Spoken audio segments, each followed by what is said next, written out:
దిశ నిర్ధారణకు అంతిమ నిర్ణయం DNA టెస్ట్.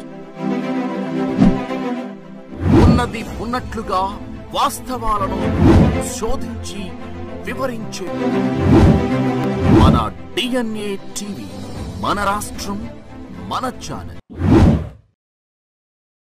నేను 2014 నుంచి రాష్ట్ర విభజన జరిగినప్పటి నుంచి నేను ఆయన్ని ఎందుకు ఆయన ముఖ్యమంత్రిగా ఉండాలని కోరుకున్నానంటే, పాలిటిక్స్ లో సహజంగా రాగానే ప్రతి ఒక్కరికి ఒక స్వార్థం ఉంటుంది.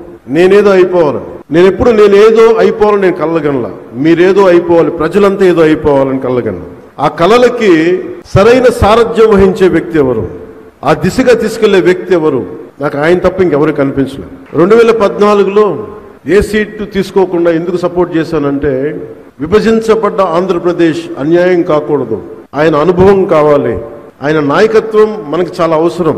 అందుకే నేను చేసింది ఈరోజు 2024లో కూడా మేమందరూ వెన్నంటే ఉండి ప్రధానమంత్రి నరేంద్ర మోదీ గారి నాయకత్వంలో ఎన్డీఏ కూటమిలో చేరి ఈ రోజున 151 ఎమ్మెల్యే సీట్లు కానీ, 164 అసెంబ్లీ సీట్లు కానీ, 21 పార్లమెంట్లు కానీ సాధించామంటే, కలిసి కట్టుగా ఉంటే ఎలాంటిది ప్రజలకు నిలబడగలవని చిన్నప్పుడు పాఠంలో చదువుకున్నాం.